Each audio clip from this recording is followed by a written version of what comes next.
Well, first of all, I want to say thank you so much for this opportunity to tell a little bit about myself to your audience. Obehi, thank you so much for having me. Hello and welcome to Obehi Podcast. I'm your host, Obehi Ewanfo, and I strongly believe that everyone has a story to share. Now let's get started into this episode.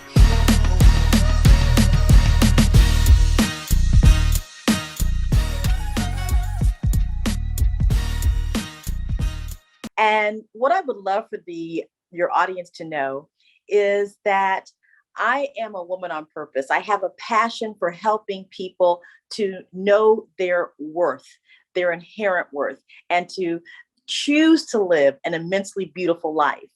And I do that in various ways in the industry of travel, in the industry of music, and of course, in the entire aspect of entrepreneurship and business ownership. If I may, let me tell you a little bit about my name. My Yes. name is Bukeka. My middle name is Bosede and Blakemore. So BBB, Bukeka Bosede Blakemore. And I am looking forward to sharing with people as to how I actually got that name. I was born Gretchen Elizabeth. My parents named me Gretchen Elizabeth when I was born, but we were very involved in the civil rights movement in the US. I was born in 1962.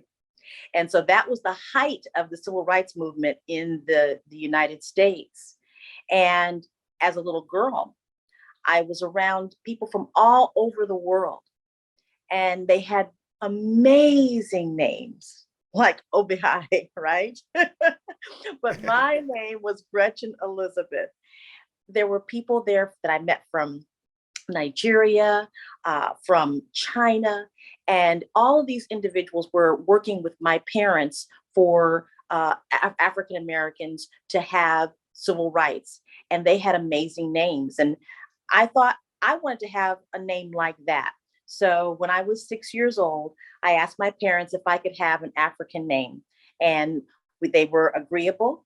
And we went to the attorney, and we actually added to my name Bukeka, which is a South African name spoken in the language of Xhosa, and Bosede, which is a Yoruba name, which means born on Sunday. So Bukeka means adorned one or beautiful, and Bosede means born on Sunday.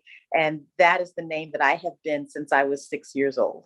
Let's talk a little bit about social activism in the time that you were born. Let's get a Okay. little bit of background there, because really we do like to go in detail on that topic as it relates to African diaspora, because we really treasure it so much that we talk about our history. So let's see how much we can take from that, and then we'll talk about what you are currently doing today, which is marketing. So, Absolutely. so tell me about the time that you were born. What was the situation around you? I say in the United States then, about of course the civil rights movement. It was a very interesting time. I often went to marches and protests with my parents as a very little girl, 3 and 4 years old. And even at that young of an age, you knew that something was happening. My parents were leaders in the civil rights movement in the state of Michigan.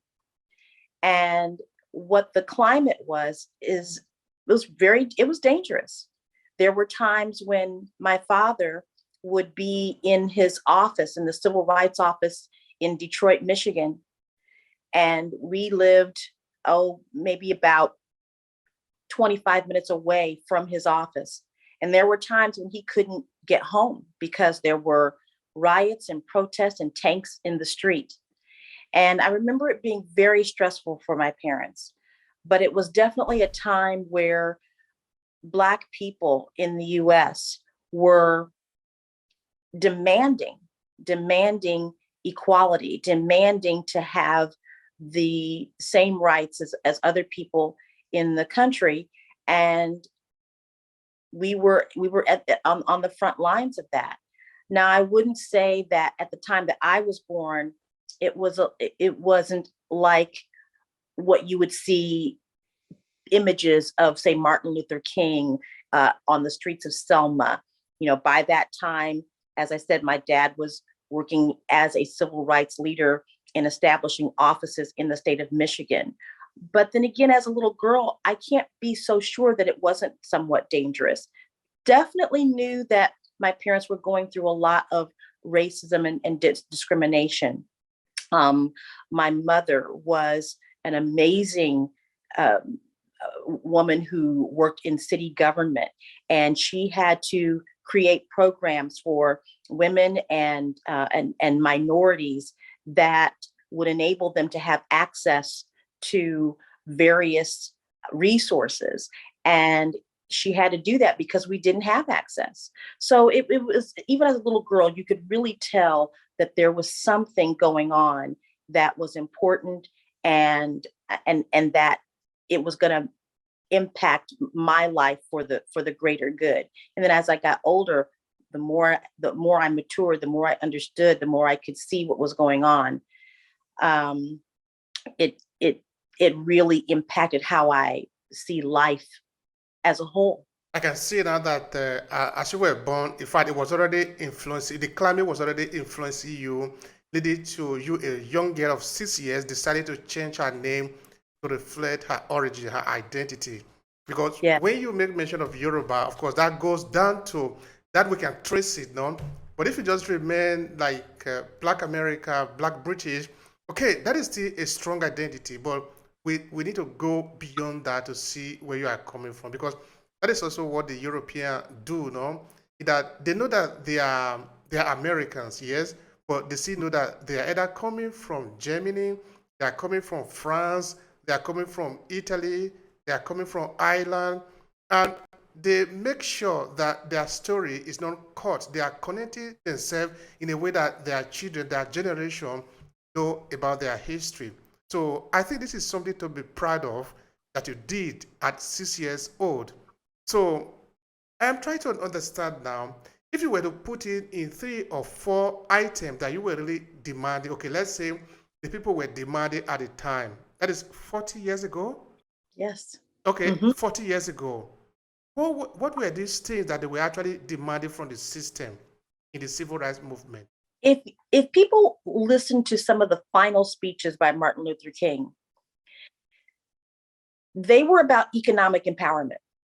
And I think that when he started to talk about economic empowerment and economic equality, that's when things got very dangerous for him.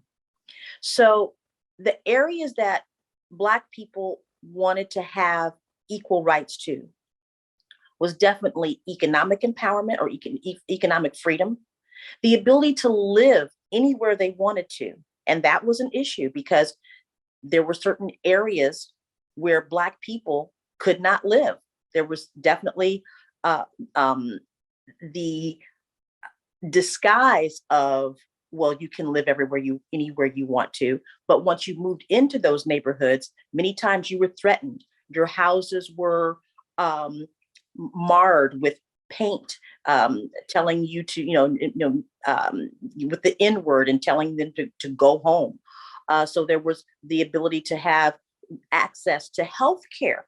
Even there were separate, many times there were separate hospitals, and then when those hospitals began to integrate, there was definitely a disparity on the type of care that Blacks would get versus what whites would get. So there's housing, economics, healthcare, and pretty much any type of resource. To pick a fourth one would probably be education. Both my parents were educators, and so my parents actually were not able to get jobs as educators, even though they had degrees in education, because, and this is the words that they actually used when my father and mother were interviewing for jobs. We'll go ahead and hire you because you speak the King's English. But if they hadn't spoken clearly or more in being able to pronounce and enunciate everything clearly as you hear me doing right now, because that basically got passed down, they wouldn't have gotten hired. So it was education, finance, and economics, housing, resources, and education. In all of those areas, Black people were denied. And those were the things that we were fighting for at that time. Now, America want to pride itself as the greatest country in the world. And this also I want to believe in terms of human rights. Otherwise, there is no reason why America should be in different part of the world trying to promote democracy, equality, and the freedom of the people. But how come you were fighting for freedom? Does it mean that America doesn't even have these tenets that it was promoting in the world? Oh, absolutely. I mean, I think that people see America as this, big, as the best country of the world because it's such a huge economic power and because it has this platform or foundation of democracy. But embedded in its history and in its culture, in its climate, is racism against Black people.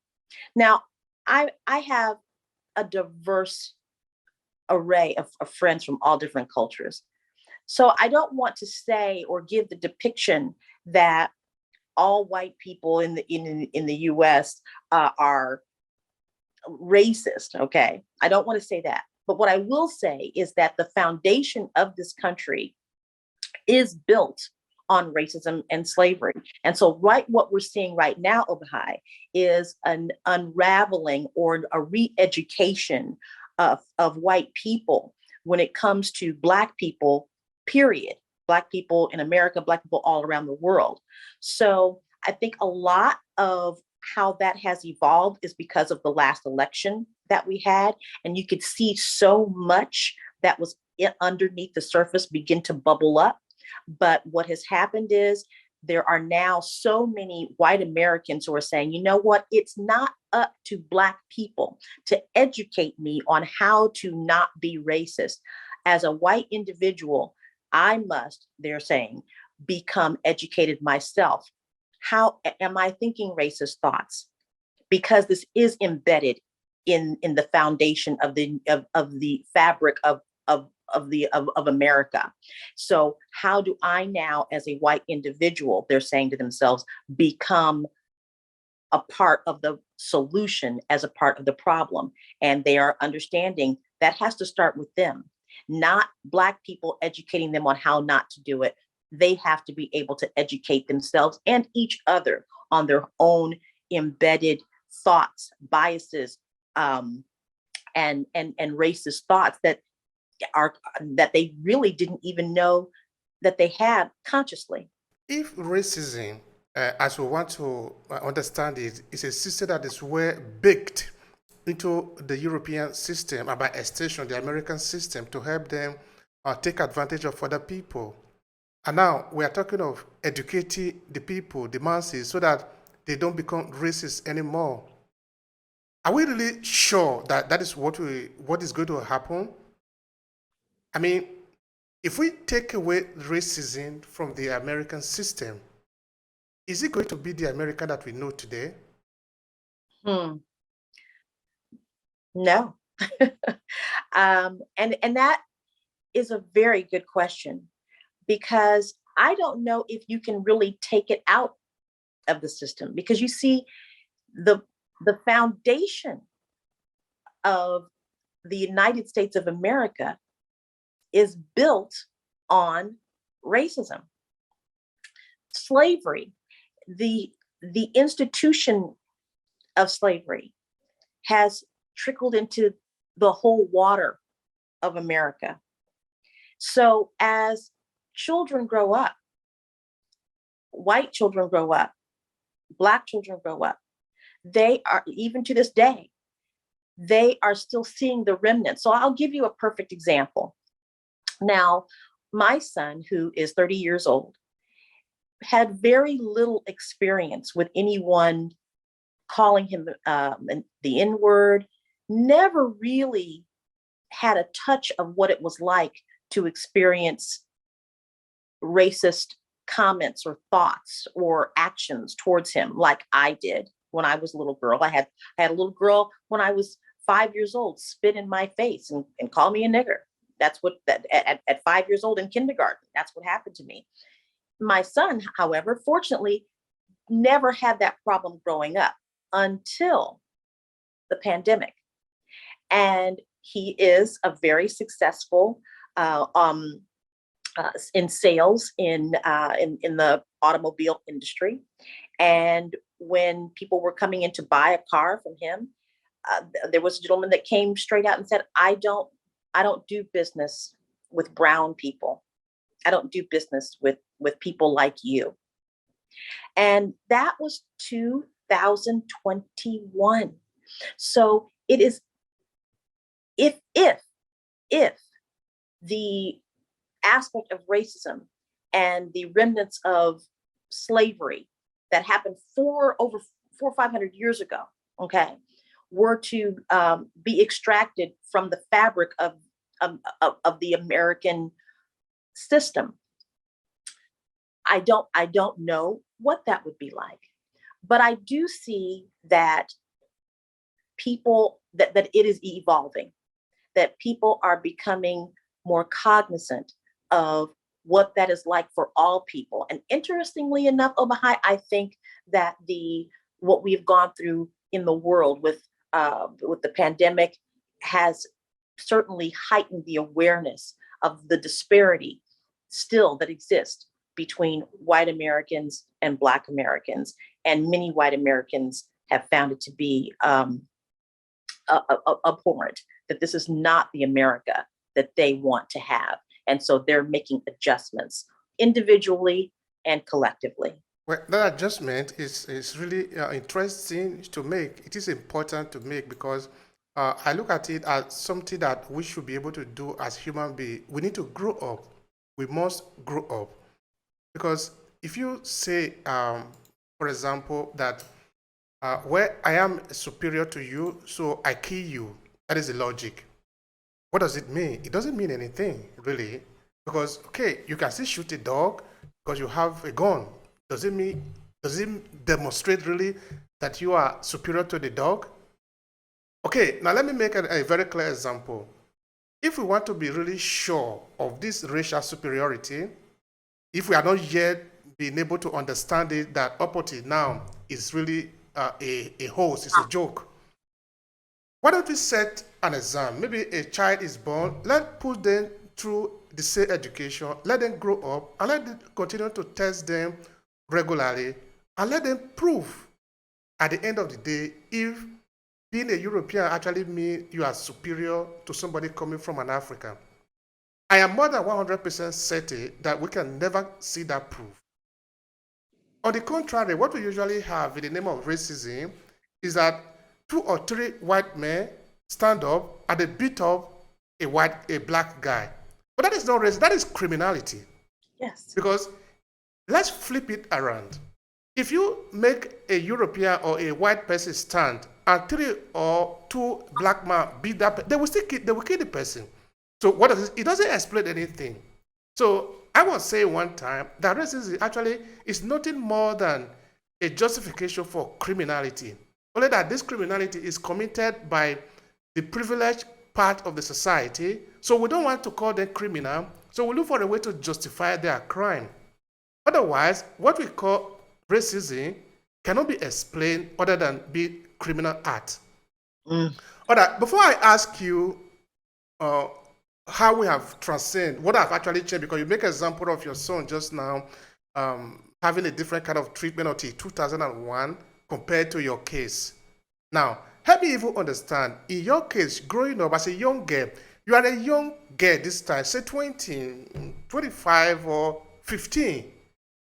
Tell me, what did you see around in terms of what we are talking about today, discrimination, racism, for the reason that people have to go out to march?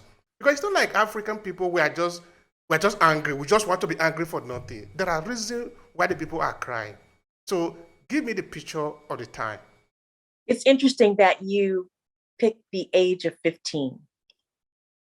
When I was 15, I had an experience that similar to what many Black people in the 30s and 40s may have gone through in America. I was doing a performance.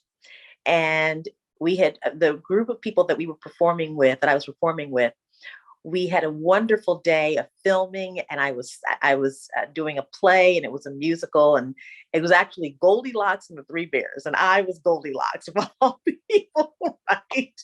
But I was singing, and we had finished a taping, and we were just out getting a soda. A group of people drove by, and they called me the N word and the B word. Now, as a 15-year-old in 1970 something, right? I didn't have the same worry or fear of what would happen to my life if I responded to this group of white men in this car that had called me this. So I, in my rebellious self, said, blank you. My instructor and the adults that were around me who were older understood in that moment we were in danger. They rushed us into a convenience store that had closed, but they opened us up because the owner of the store saw what happened, and we rushed inside there and hid. And at that time, I still didn't understand. I'm a 15-year-old young woman. I don't know all the history or hadn't experienced all the history the older people that I was with had experienced as white individuals. They knew we were in danger. And sure enough, those guys rode back with reinforcements just to get me. Now, obviously, nothing happened. We got out of there and we were safe.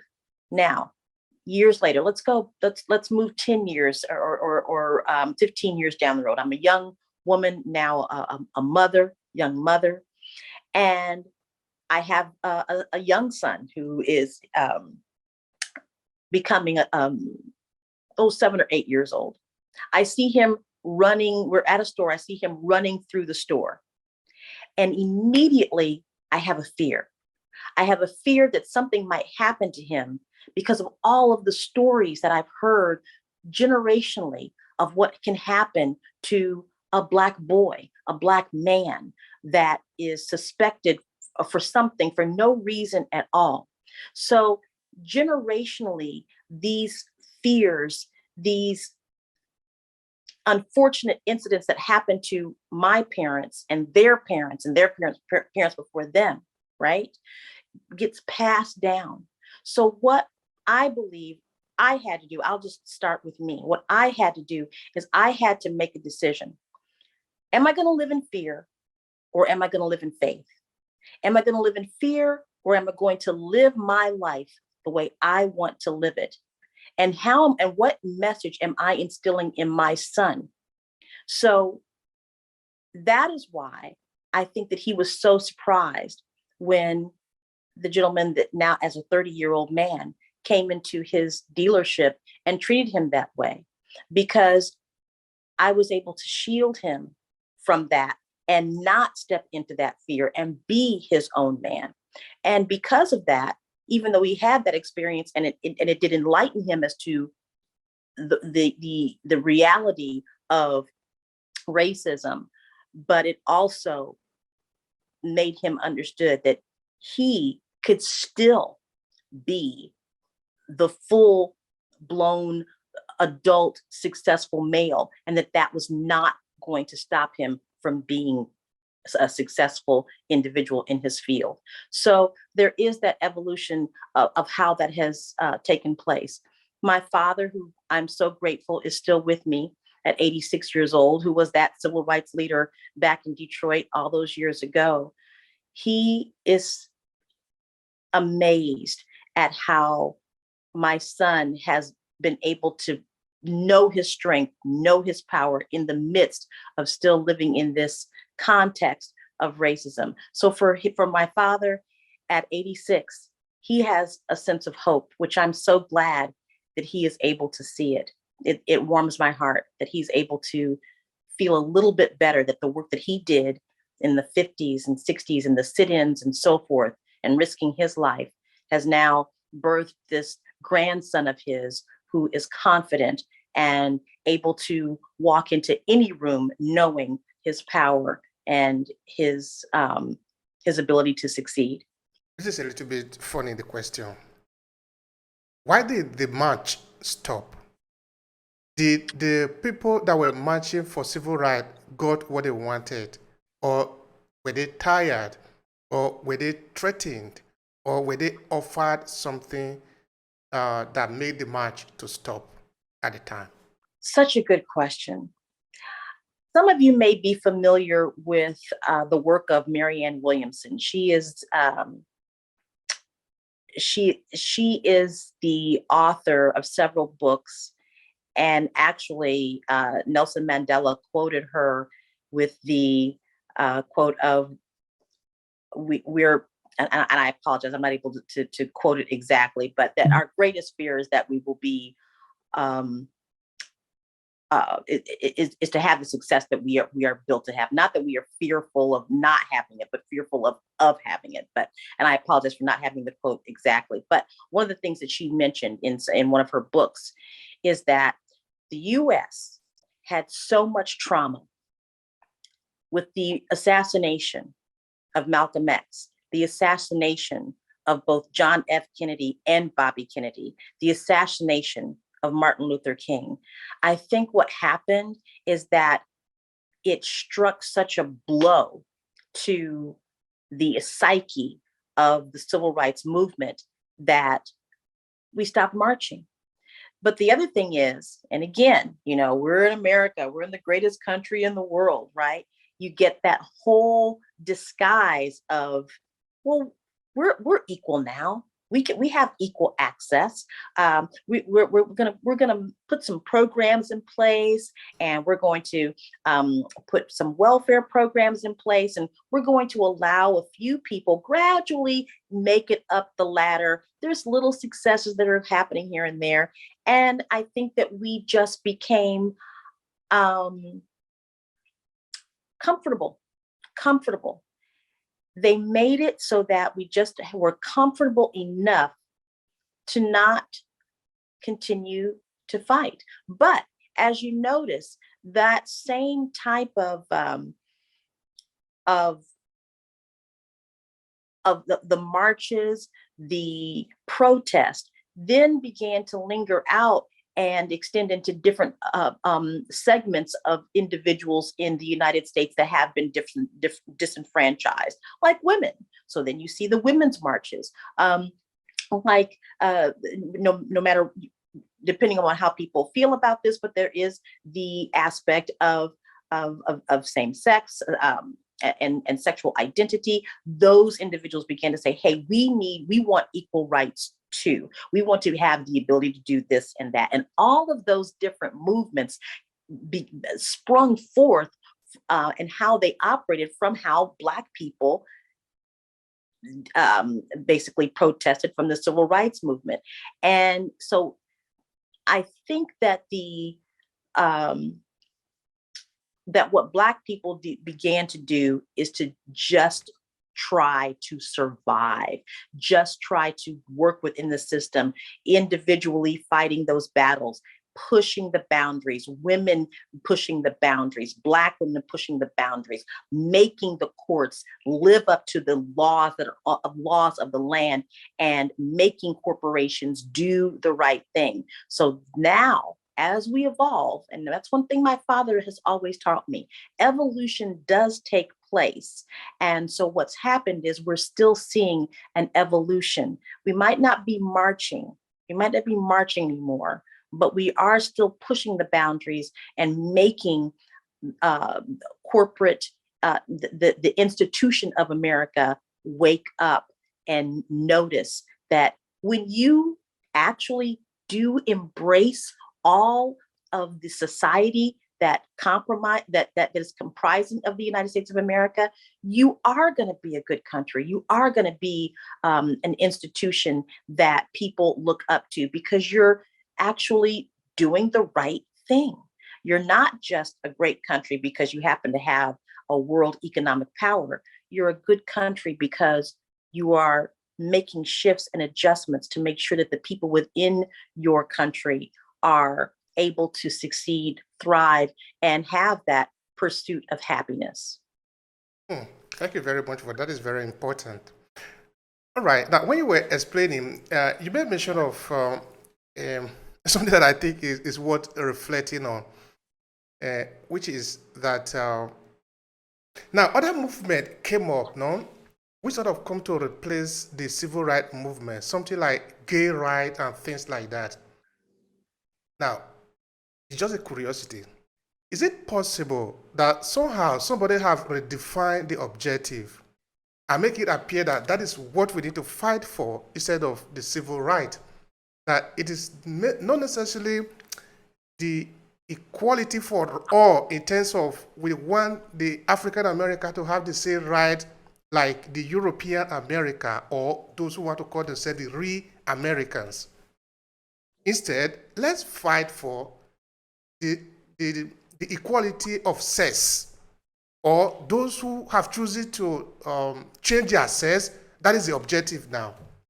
Because if you go to Google and you type gay rights, African people are disproportionately represented there, meaning as if maybe the world is split into two, so we are equally fighting for this right.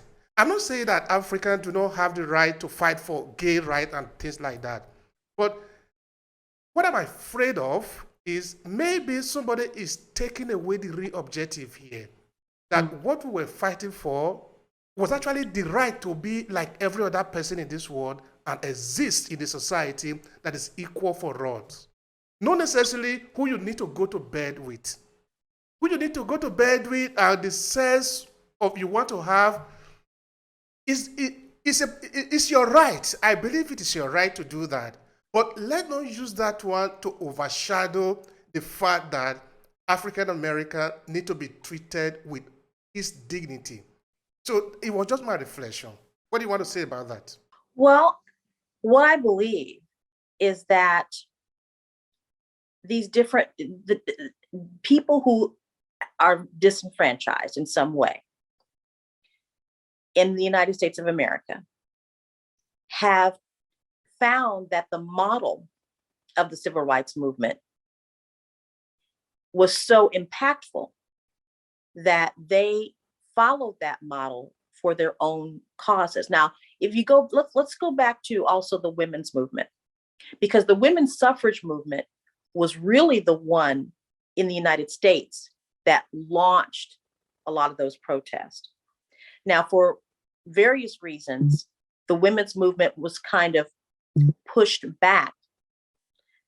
And a lot of that is accredited to Frederick Douglass, who was an African-American historical civil rights figure, talking to the women's suffrage movement and saying, tell you what, let this topic of, or this initiative or this movement of Black people securing their rights first. He actually had this conversation before the women's suffrage declares their equal rights. All right. And I think the reason why that distinction happened is simply because of the color of our skin. You can actually see that there is a difference. And so if there is a change in the lives of Black people, then that can affect the lives, the change of lives for all people. So when we see now this movement or this concern of people who are in same sex, or the whole right for sexual identity to have its stage, its place in equality, they're going from the civil rights playbook. But the whole reason why any of that is happening is because foundationally there is this need to suppress people. And I'm going to go back to what you were saying earlier about supremacy. There is a falsehood. I mean, God created us equally. We all have the same hearts, livers, lungs, legs, eyes, right? We are all physically a human being created by God. So any human being that says, well, I'm going to disenfranchise you, I'm going to take power and keep you from having what I have, is a false narrative. And it's one that is created out of fear, ego, and power. So what I believe is that what's happening is different issues of oppression and segregation and denial of rights. All the people that are involved or have had experiences in that are going to the what I call the playbook, as I've mentioned here, of the civil rights movement, because it was effective. It may not have created reconstructed a nation and its foundation of suppression and racism, but what it is it's making people aware that anytime that you decide to disenfranchise a group of people, it is going to hurt you rather than help you.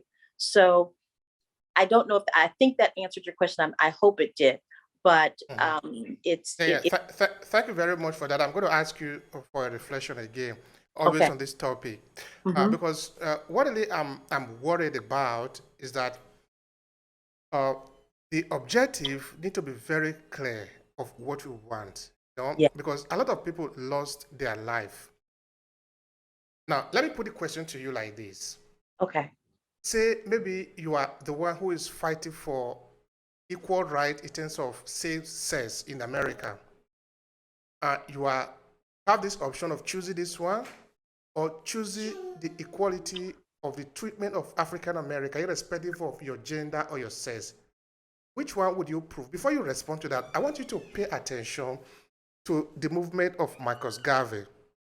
It was not about who you go to bed with. I don't want to say it's irrelevant, but compared to the suffering, to the genocide that African people have gone through, it is too minimal to replace that as the agenda for fight now. So this is what I'm actually afraid of.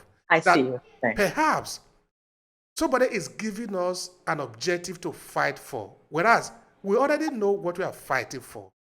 Help me with that. I see what you're saying. I see what you're saying. Yes. I believe that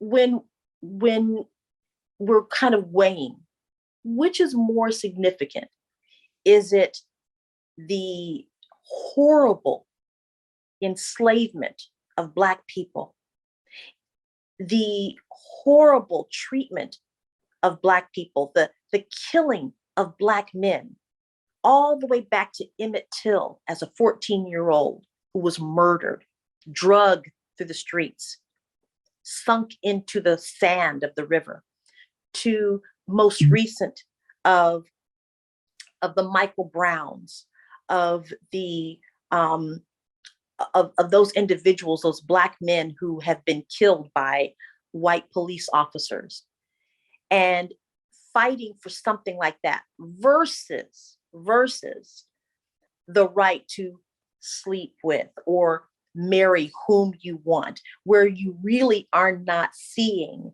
the type of violence and the type of oppression that you see from the acts of slavery and racism in America. Which one weighs heavier? I believe that no matter what the situation is, we must be a world that honors one another. And yes, the fight or the discussion of for gay rights in the world does not have maybe the same lineage and violence and past as what we see from slavery and racial injustice. But it's their life, it's their experience, and they are disenfranchised in their own way.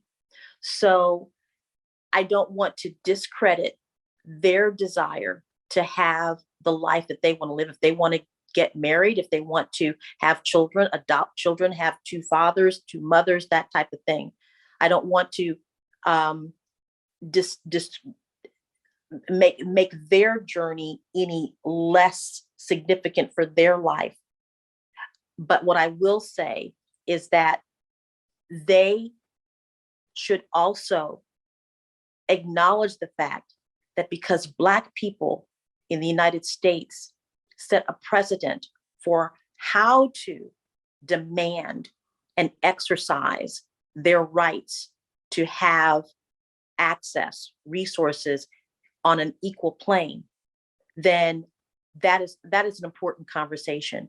And I believe that there are some people that are saying, you know, we owe, or we must acknowledge or give homage to the fact that Black people in America paved the way for everyone in the United States of America to fight for and for their rights. And I think I think what you said is very important. I appreciate you bringing that to the forefront. That makes sense. Thank you so much for that. Mm. All right. Now, if you make your own assessment, because you have been there since since your childhood, no, up until this time, you are still here and you see what is happening. Would you say that the objective have been met? No. I think we've made great strides. And you see that, you know, in with people like Oprah, and the fact that we had our first Black president. Do you realize how significant that was? For Black people up until that point, it was not even a sense of reality. That was something that was just never going to happen. And I am so grateful that my parents were able to see that happen. And yet, there is still so much more to go. So I'm going to give you an example of even things that, in terms of the psyche of the mind of many people in the United States that are white people, that are my friends. I'm going to give you a personal story. May I do that? Please go. So I had a friend who was highly wrapped up in the election with Donald Trump and Hillary Clinton. And she chose to be one that wanted to have Donald Trump become president. You can vote for you. It's a free country. You can vote whoever you want. But what happened with this friendship is that it dissolved rapidly, because what came out of her was to blame me, to blame people like me, and to blame me personally for somehow threatening her livelihood. That's one story. I have another story of a friend of mine who has since apologized profusely for making comments to me, such as, well, I was going to vote for Kamala Harris, but she got all angry Black woman on me. And I disconnected from this individual for over a year, even though she had apologized. I made it very clear that that is not acceptable. I'm angry, and that is not acceptable. And that is not the friendship that I thought we had. So in both those examples, here's the difference. One said, I get it. I was wrong. I'm going to educate myself on why I have these thoughts and unravel them. And I'm going to ask you, Bukeka, for your forgiveness. The other, no. Continue to say that you don't deserve reparations or anything like that. And I've cut that person off. So in answer to your question as to, what is it, have we changed? Have we made strides? Yes, we've made strides, but but do I still see that evident in people in 2021, 2022? Yes. So no, it is not a done deal. It is not a done deal. We still must continue to push the envelope. We still have to push the envelope. We still have to push people into recognizing.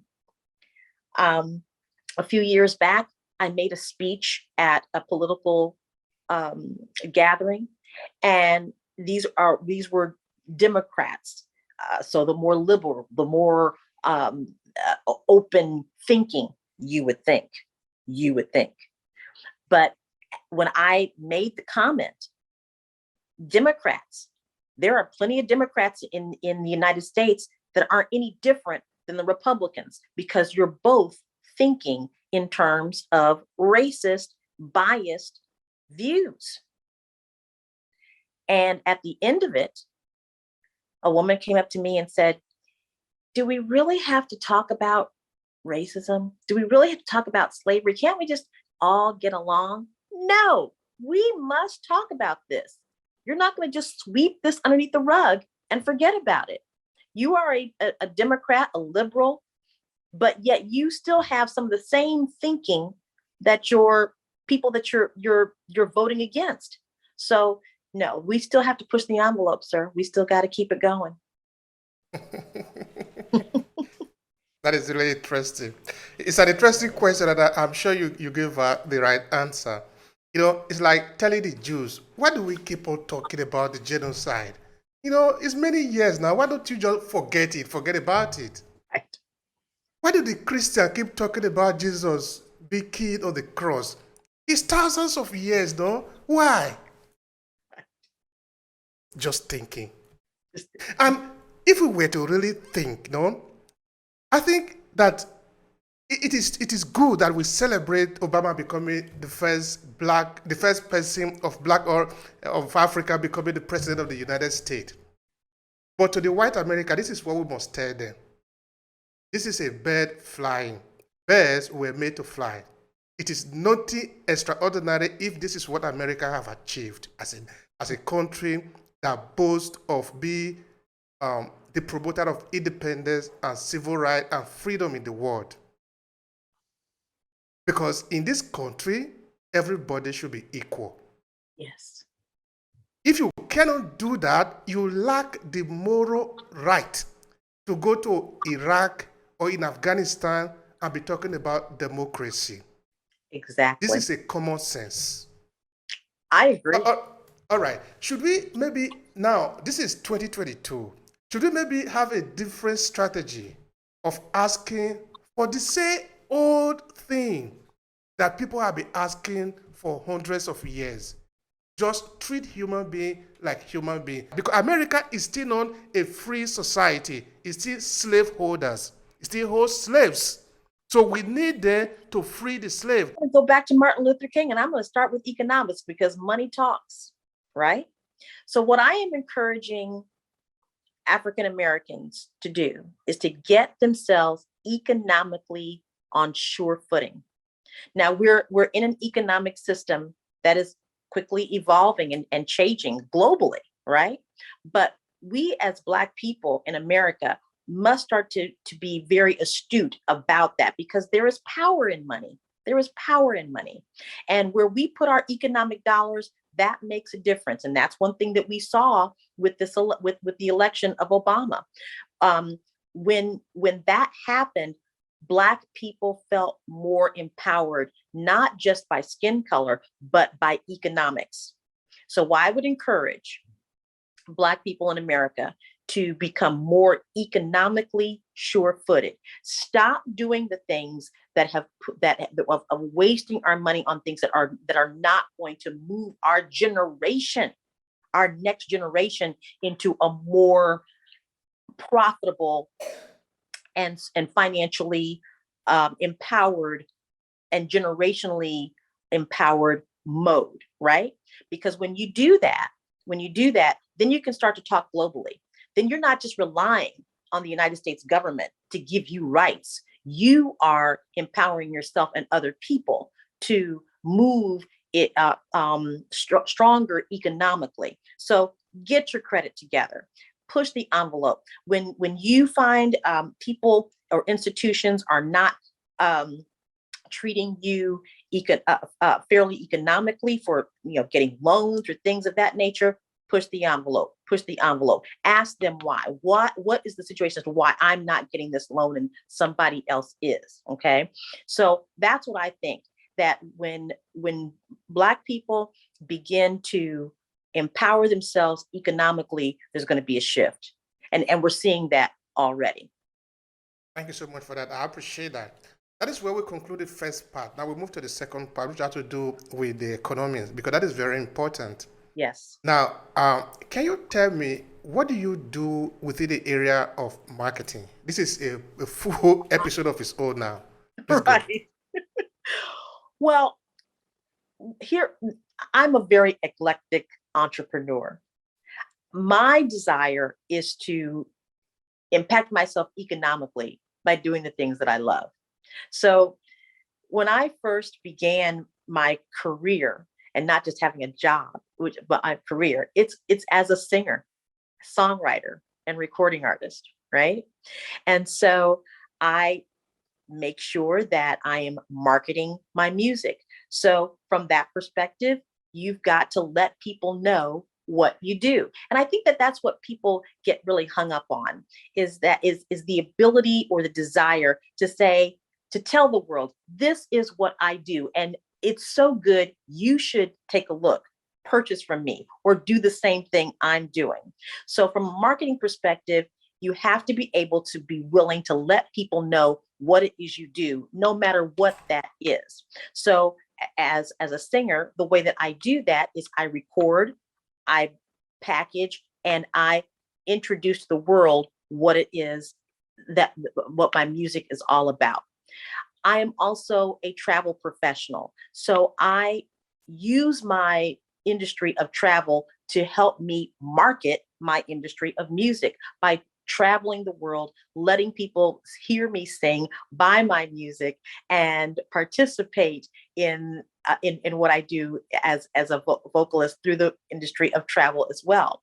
And I also believe in entrepreneurship. Even though it's great if you can have a position, a vocation, a job, but really people ought to start looking at, and Black people, I encourage absolutely to look at entrepreneurship, because the job is always going to have a default setting when it comes to money, right? Your salary is always going to be capped, period. Right? We know that there's a job and there's a salary that's attached to it. And so as long as you are in that job, you got a salary cap. And it doesn't matter if you are a customer service rep or if you are the president of the company, you are always going to have a salary cap. So you want to make sure that you are an entrepreneur as well, or go straight into entrepreneurship solely. And then you need to market your business. You got to tell people what it is that you do so that you can reap the reward, the financial reward of doing that. And I believe that whether you're doing something on the side small, or whether you're going full force, you're doing a startup of some sort, it is very important to enter the world of commerce as an entrepreneur. And you need to market yourself and let people know what it is that you do. You do it for everything else. You go to a restaurant, you go to a movie, you're telling people all the time about how great this thing was that you just did. But are you willing to do that for your own self? Are you willing to do that for your own business? How are you letting people know what it is that you do? And then you've got to be confident about it. You got to be able to say, yeah, my stuff is fantastic. My music is great. The way I travel is wonderful. You got to be able to tell people that what you have has value. So you must tell people about what you do, and you have to show them that what you do has value and can enrich their life as well. Thank you so much for that, there, Bukeka. You see, in Obehi Podcast, we are extremely passionate about our being able to take care of ourselves, whether we are looking at individual countries in Africa, which of course we also is another argument that is quite hot here because we are interested in government that are there for the people, not just the one that are representing the metropoles, the European government now in Africa. For how many years now, since Africa got independent, many African, of course, we have remained in the same position. The government doesn't do what they say they are going to do, and because the people are not given the instrument to challenge them, they are cheated continuously. So for this, it is important the conversation we are having today. But of course, we concentrate also in the African diaspora. It is important, absolutely important, that we take care of ourselves. Now, how would you describe digital entrepreneur? We're going to dive deep a little bit on this. Please help me. Great. Well, as you know, the digital the digital world is alive and thriving, and it's equaled the playing field, which is what I love about the digital age that we're in. We don't have to rely on someone else to help us get our message out. As small as as an enterprise to just say, "Hey, I'm on this marketplace on this social media platform or that social media platform," or to actually be able to use the digital marketing space in larger ways through streaming television, through various affiliate marketing programs, right? It is really even the playing field, because at that point, there is no color barrier in the digital world. It's all e-commerce, it's all commerce happening all the time.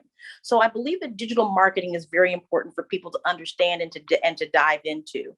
The way that people survive and thrive in the digital marketing space is to be consistent. You got to be in there, and you have to have a consistent message that is being broadcast on a regular basis. It doesn't matter if it's every hour or once a week, as long as you're consistent and people can rely on the fact that they're going to hear from Bukeka or they're going to hear from Obehi on a particular day and time or on a consistent basis, you are on an equal playing field in the digital space. You can reap commerce. You can have a following and have people really want to literally buy into what you are doing. So as human beings, we buy things, we purchase, we're gonna do that no matter what. That's gonna happen. So it's important that we now learn how to do that in the digital space, because then you open yourself up to the world, to all the billions of people that are on the planet, because billions of people are in commerce every day and people are buying something all the time. And so therefore, in the equal playing field of the digital marketing space, put yourself out there, be consistent, have a good message. And then it also goes back to having value and a product or service that is going to help someone, because ultimately, Obehi, that's what we're here to do. We're here to help each other. I don't care if it's a cream. I don't care if it's a vacation. I don't care if it's music that inspires and motivates you. It's there to do something to improve or enhance or augment the life of someone else. Thank you so much, dear Bukeka. All right, you see, most of the follow-up of Obehi Podcast are really beginners in entrepreneurship. Particularly in this case, now we are looking at digital marketing. So for people that are new, where do you think they should start from? And of course, I don't want to forget that we are paying attention to the African diaspora in specific way. But of course, any person is welcome. So how should they get started? Well, I think the first thing you do is you decide, what is it I love? What do I love to do? What makes my word is what makes my heart sing? And because when you get into what is important to you, you're going to be able to start from a place of authenticity. Now, say, for example, I love fashion. okay, then that's where I begin. I begin with either maybe diving into the world of photography so that I can take pictures of things that involve fashion. Or maybe I become a designer and I start to do some digital design of clothing or jewelry or whatever that is, and then begin to put that in the digital marketing arena. But I think it does begin with what am I passionate about? Now, some people are like, I'm just passionate about money. I'm passionate about making some money. So A then lot you of find dough, a lot of cash. some cash, right? I don't care what it is. I just want to make some money. So then in that instance, you want to find something to invest in. You want to find a business to invest in at that you like, for example, I love this analogy. Someone can purchase a franchise, a coffee store franchise. The one that's big here in the U.S. is Starbucks. I may hate coffee. I may not ever want to drink a cup of coffee, but I know that franchise makes money because there's a whole lot of people that have to have their Starbucks every single day. So that's the other way to jump into it. What is your motivator? And if from a business perspective, if I want to invest in something that's going to make money, then that's what you do. You look at those enterprises or um, uh, franchises or affiliates where you can begin to just generate money. It might not have anything to do with what you're passionate about or what you love about life, but it is a way to jump into it from the standpoint of I want a business that can that can produce at the end a profit. That's what you want. If you're going to jump into business, you got to be willing to say, I'm doing this because I want it to be profitable. Nobody goes into business and says, yeah, I just want to go into business, but I don't want to make any money. Nobody says that. Nobody says that. So you want to make sure that when you do begin to enter into the space of entrepreneurship, that you really look into it from what is meaningful to you and what's going to support you, not just you, but you have to start also looking at it from the generational side. How can I pass this down? How can I make sure this doesn't stop with me? That it goes from generation to generation to generation, because that's what generates wealth. I remember at a point, I think you made mention of the fact that you need to promote yourself, or maybe I get it wrong. But now here we're talking about strategy. So Yeah. because you have been here for a number of years, what would you suggest are the right strategy for one to promote him or herself in this digital age, of course, within the era of digital entrepreneur? Well, I think that one thing you should do is you should not be afraid to ask questions and get help. Leverage the expertise of other people and and connect yourself. Start building those relationships. Building relationships is key. Most people say that relationship is the best currency you have, because without it you can't really go forward. So you have to really decide that you want to build relationships. Talk to people, share with people what it is that you're passionate about, and just ask them, how can I get into this arena? Do you have any connections here? And most people really are willing to share, especially in this digital age, because they know that they can ask that same question. They might need that from you. So for example, again, I'm in the travel industry. I became a part of a company called Planet Marketing that's based in Atlanta, Georgia. And so what I do is I help people establish their own travel business, as well as being able to book my own travel and to help other people book travel as well. Everybody loves to travel, or most people love to travel, right? So so how I am successful in this business is that I just share information. I build relationships with people. Not everybody loves to travel or wants to have a business in the travel industry. But as I begin to connect with people, I meet amazing, wonderful people like you. I, as I grow and talk with people and just share what I do with other people, I meet individuals doing all kinds of amazing things.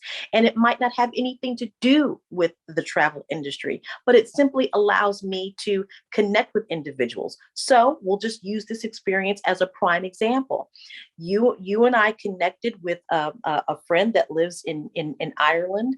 I spoke with her.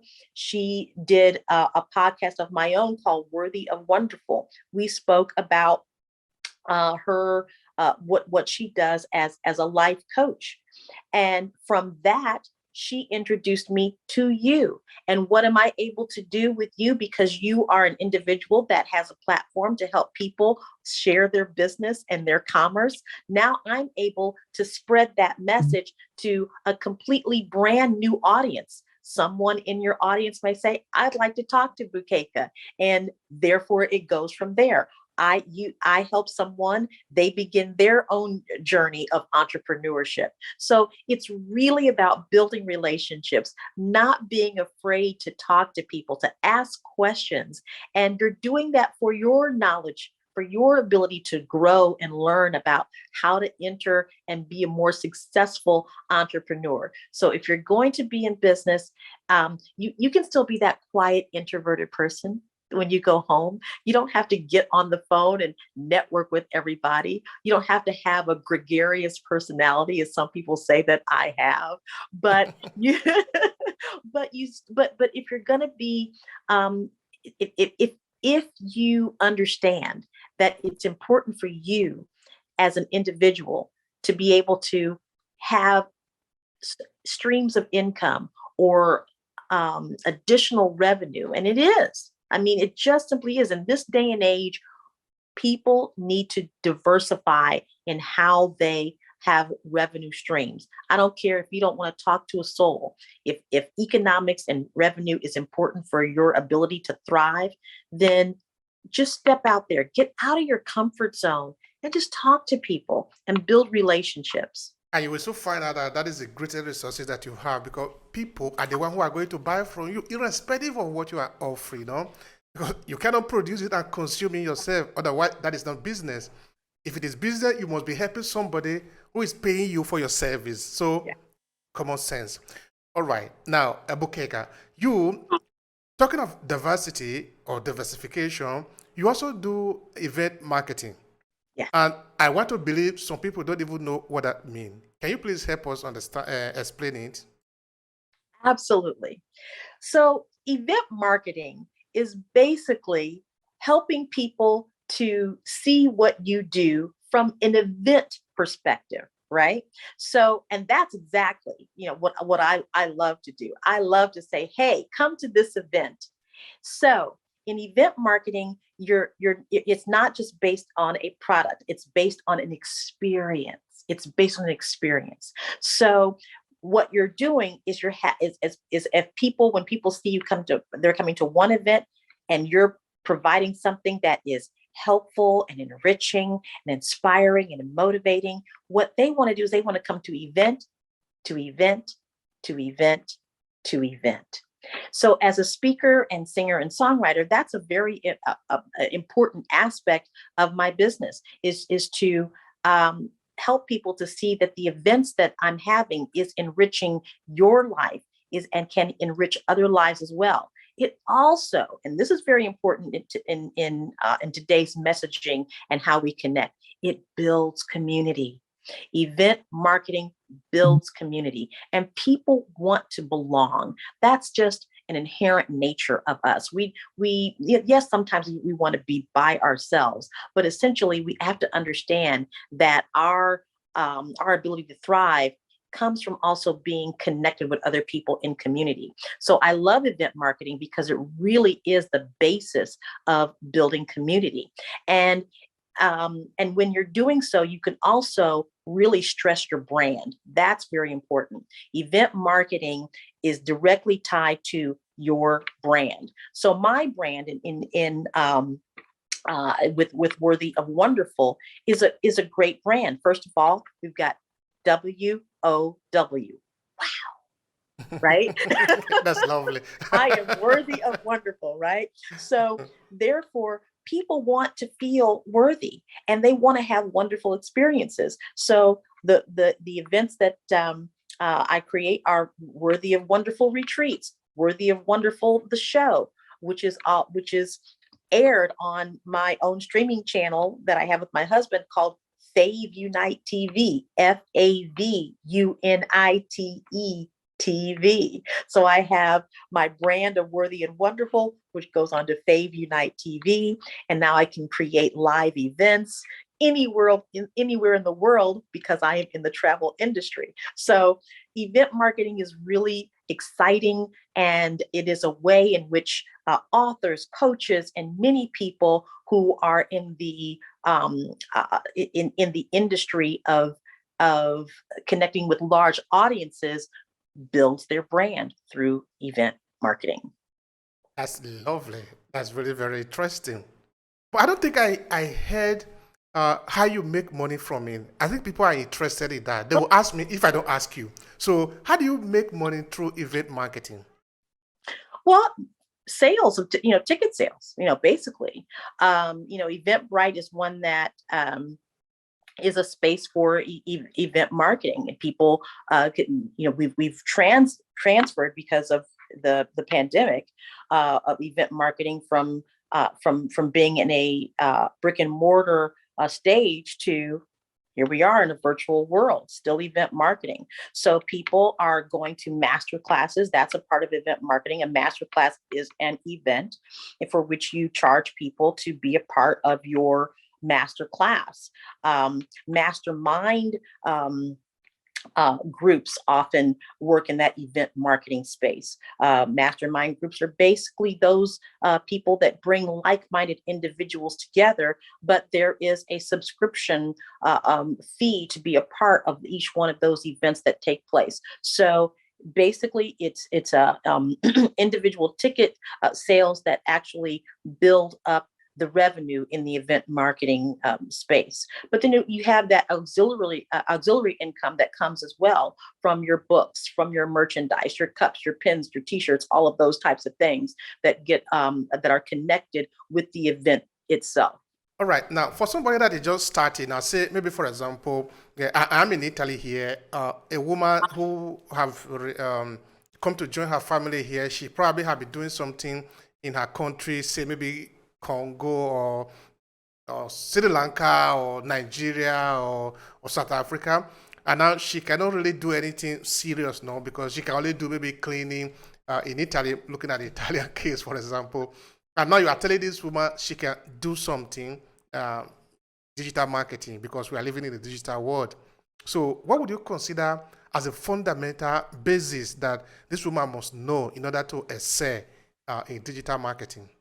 Well, what I would say, I'm gonna go back to, what is it that you love to do, or what have you found that you can do on an e-commerce level, right? So, and you don't need a computer because now your phone is now your computer. All you need is a camera. All you need is something that can take a picture of something. All you have to do is give people an image of what it is that you bring to the table that will attract them to the digital marketing space that you're creating. But e-commerce is key. Being able to get into something turnkey is also very important, something that's already set up for you. So as I said to you that I'm in the travel industry, my company has a turnkey business. Everything is already set up. All you got to do is plug in and go, and then do your part as far as building relationships, helping people see what it is that you do. So even when you're out there, for 5 or 6 hours a day, cleaning or doing something that you really is not bringing you the type of income that you want, it's not even your passion, it's just something that you're having to do in order to make money, then you can have this digital space that's making money for you. I will also reiterate that or stress that residual income is very, very important, where you do one thing, you start out doing one thing, and then it repeats itself. And for example, in the music industry, I write a song, I go into the studio, I record the song, and then I tell people, I package it and I put it in the digital space. That means that anybody can go to Apple Music, CD Baby, on, and they can just purchase it. So I've only done it one time, but it's paying for itself over and over and over again. So anything that you can do that is going to get you to a place of residual income where you do something one time and it still continues to pay you over and over again is something that people have done for eons, but a lot of people are not taking advantage of it. Sometimes people are afraid of it. In the multi-level or network marketing industry, some people are afraid of that. Don't be afraid of that. Make sure you're with a good company that is going to be completely open about their track record, about the earnings that they make, and jump into it. I mean, it is something that a lot of people are concerned about, but it's a way to have multiple streams of income. And as long as you're, again, building relationships, you got a good product, you've got a turnkey business, you've got a good digital marketing platform to work within, forget about all what people think. Just go out and make your money. Go out and get into the world of commerce and build your portfolio. That's interesting. And that's motivating too, inspiring. Now, you personally, since when have you been in digital marketing, and what is the thing that actually moved you into it? Well, when as we have evolved, as marketing has evolved, even coming up with the aspect of digital marketing, if you got to keep up with the times. I mean, you can't simply rely on putting things in the mail anymore and expecting to get the same results as if you were in digital marketing. Now, don't get me wrong, marketing things that come in the mail, those things still do work. Television ads, those things still do work, but they're very expensive. Digital marketing is a way that you can market your business and it not kill you financially, right? Because it's on a free platform, basically. So I would say that to get into that space is very important. Just jump in, dive in, see what you can do, build relationships, show people that you have something of value, and somewhere along the line, you're going to get some residual. You're going to get some deposits into your account. Mm-hmm. All right, that's good. That deposit is really important. People want to see the change coming in, Yeah, exactly. All right. Now, I want to believe that you have been here for some years now. What would you say have changed over the years? Because things are new tools are coming up all the time, no? So, Yeah. what do you see? What do you say has changed in digital marketing, say, in the recent years? In the recent years, well, first, let me go back to this, because when you said that, it made me think about something. I remember when there was no email. And I remember. So how are you doing it then? You get on the phone. You literally pick up the phone and call someone, right? And so I remember when someone said to me, "Hey, you need to get an email address." I was like, never. I'm tired of people calling me as much as I don't want to talk to anybody even more than I do. Now I've got like 10 email addresses, right? Yeah, in business. Yeah, exactly. So yes, it has completely changed, so much, and I'm thankful for it, because it again, it narrowed the bridge from merchant to consumer. It brought it right together so fast. You don't have to go through a whole lot of hoops in order to get into the digital marketing space. You really don't. And I mean, with all of the ways that we have to be able to share our message, it is not difficult to get into the digital marketing space. It's just that once you get in, you've got to be consistent. You can't be in and out, and sometimes they see you and sometimes they don't. Your product has to be consistent. It can't be good one day and not good the next day. So you just have to be willing to be consistent, put it on your calendar, get it on a schedule, put it on a timer, set the alarms that whatever you're doing it at the same time or at least every day, or like I said, even once a week. As long as people are going to be able to rely on the fact I'm going to be able to see Bukeka on Worthy of Wonderful Wednesday because it's Wednesday. I'm looking for her. If she's not there, then there's a disruption in the chain. So yeah, the difference, the vast and the quickness of how everything began to change once that digital marketing place came into existence. It's incredible. It moves incredibly fast, and I would suggest people take advantage of it. Please take advantage of it. Yeah. All right. Now you are in travel. You are also in music. These are very interesting things, because who doesn't listen to music? So Right. what I'm really like guessing at here is, what are the tools that really help you to be able to manage this business on digital marketing? Managing my time. It really is about managing your time because it does move so fast. You've got to be able to manage your time. And what's fun about the digital marketing space, and when you're talking about managing your time, we're not talking about hours. We're talking about increments. Instead of hours, think in increments. What can I do in this 15-minute span of time? What can I do in this hour of time? What can I get accomplished in this 5-minute conversation? That type of thing. So you've got to start looking at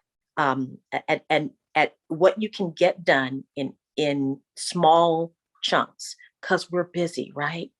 There's so many people that are entrepreneurs, but they're also working full-time jobs. We know that to be true. And so what we want to be able to do is to just manage our time. Otherwise, it can be pretty overwhelming, and you want to be in control of your business. You don't want your business to be in control of you. Mm-hmm. All right. As a digital marketer, what would you say is the thing that you really like most? Because every day you go out there. Okay, I know the money is important. No doubt about that. But other than the money, what is the thing that really motivates you in digital marketing? Connection with people. It really is. And if you've heard me say it throughout, that the ability to connect with people on a large global scale is what I love. The element that I use the most is video. Even if it's 3 minutes, 45 seconds. So for those watching and listening who want to know how to make use of your time with video, I would make sure that your videos are at least 3 to 4 minutes long. 3 minutes is kind of like the sweet spot, because people's attention span is fleeting, right? They're listening to you on the way to somewhere else. So you've got that 5 to 15 minutes of time to connect with someone, right? So you can either do it through an audio or video, but it has to be something that's also engaging. You want to be able to make sure that your audiences are engaged with you, that they're traveling with you literally and figuratively. They're on a journey with you. People want to have experiences. So you want to make sure that you're creating experiences in the digital marketing space, even if it's just a product. Say, for instance, we're looking at the industry of cosmetics. Okay, people are not going to just say, I have a cream and it's really great, you should try it. No. People want to have the experience. What does that feel like on my skin? How easy is it to apply? What is the texture of it? They want to have the experience that of that product. So in the digital space, even though it seems like it's a very non-human thing, right? But we got to bring the humanity, the experience of humanity into the digital marketing space. So you want to make sure that people have a good experience and connect, so that they can feel and have that and have a good sense of emotional intelligence, so that you can have your audiences connect with what it is that you're doing. Absolutely important. That is very, very important.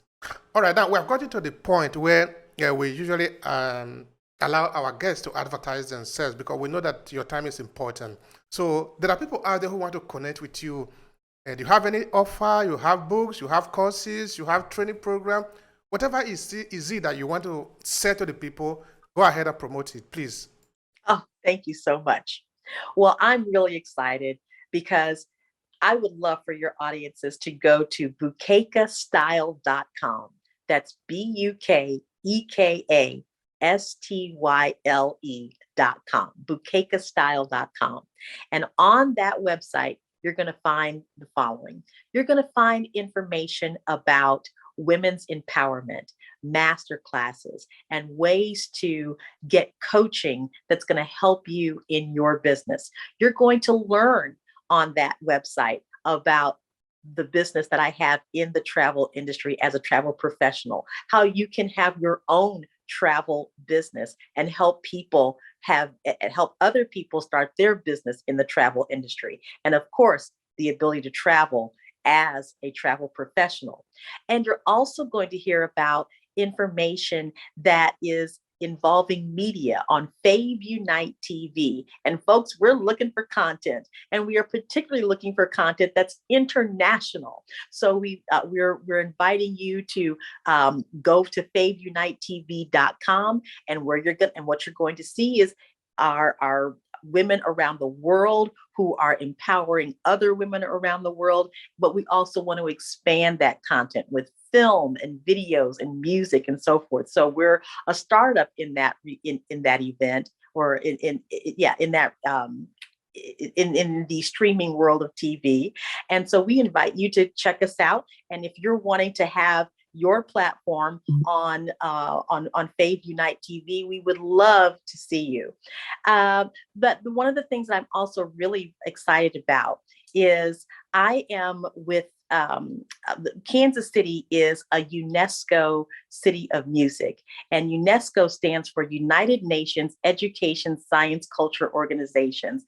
I'm on the board of the UNESCO office here in Kansas City, and I would invite you to go to the UNESCO website, Cities of Music, and look at the amazing projects that are taking place there. So like I said at the very beginning, I'm very eclectic, and I love entrepreneurship, but I love connecting with people. And I would invite you to come to bukekastyle.com to learn about all the aspects of what I do and how it can help you in your life. That's absolutely lovely. I'm sure people are going to check it out. All right, now let's return to where we started from. That is very important. The community, the African diaspora. You look at it from the point of view of the African American or wherever it is we might find ourselves. It is important that we talk about ourselves. In this case, that we keep the money also in the community. Before we talked about the experience of the African American, looking at the civil rights, the movement, and all the things around it. Then in the second part of the podcast, we talked about money, how to generate money, what you can do. And in this case, we use digital marketing as an example. So the question I want to ask you now, Bukeka, is how do we keep the money in the community? Show me some of the strategy that we might apply. Because for our community, we need the money. Invest in your community. Invest in your community. So when you make that money, go to the marketplace and invest in your community. Help that community keep those dollars circulating within it. So within the community, you have all kinds of different types of commerce: fashion, food, electronics, e-commerce. Go to those owners, connect with people, and begin to circulate your dollars within that community. That's what everybody else is doing. That's what other people of other races and cultures do. We should be able to practice that same thing and know, as again, it goes to worth, we are worthy of that. We are worthy of that. We have rights. We have entrepreneurial rights. We have the right to be in business. We have the right for that. So I would suggest and encourage, as you build up your commerce, that you integrate and infiltrate those monies into into your community so that the community begins to grow and prosper as well. Thank you so much for that. Now, what do you think a beginner entrepreneur should do in terms of digital marketing? Say you are just starting today, what should you do? Is the last question here before I ask you the final statement. Okay. What you should do is get some education about it. And I don't care if it's just going into Google and looking up what the definition is and seeing, what that could mean for you. After you do that, you need to, again, look into what it is that makes you happy. What is the arena or what is the area of commerce that you are connected with? How can you monetize your passion? Basically is what you're doing. And once you become educated in that and knowing the different platforms of digital marketing, whether it's all the social media that you need to become familiar with, whether it's Instagram or Facebook or TikTok or whatever, begin to educate yourself on how to navigate in those worlds, because it's going to be a lot different on a platform like Facebook than it is on TikTok. So you've got to educate yourself on how to present yourself in those areas. And then once you do that, be consistent. Consistency is very, very essential here. Yeah. Because like you said, you can show up today and tomorrow you are no more there. The people will not trust you because they need people, they need someone they can trust that you are going to be there for them. All right. Now we're talking about a lot of important things related to us in two main categories, our history and also in business. Now, what would be your final statement? It could be something you wanted to say, I didn't ask you, or maybe a kind of a line you just want to reinforce. Please go ahead and conclude it. All right. Well, thank you so much, Obehi, and thank you so much for the audience for listening. So this is what I would leave you with. I want you to know you're worthy. I want you to know that you are worthy of having an immensely beautiful life. I want you to know that there are people around you who want you to have that. And there might be some people who don't, but allow yourself to connect with those individuals that are willing to go on a journey with you of success. Bring them along, help them on theirs. Make it so that it is not just about you, but about helping others. I know it seems old-fashioned, and I know it seems kind of it might not have the sizzle and pop as what you might think it is, but it really just comes down to, how can I help someone today? How can I help make someone's life better? How can I help make the life better for my family? And when you do that and you begin to apply that to all the different ways that you can jump into the digital space, that's going to be your motivator and your inspiration, and you're going to do just fine. Bosede Bukeka, these are really very interesting. I appreciate it. Thank you so much. Thank you, Obehi. Thank you so much for to your audience, and I certainly do appreciate this opportunity. Thank you so much. If you enjoy this podcast, make sure you subscribe so you never miss any of our future episodes. Rate and review Obehi Podcast and share with your friends who might need it. I remain Obehi Ewafo. Thank you so much for listening, and talk to you in the next episode.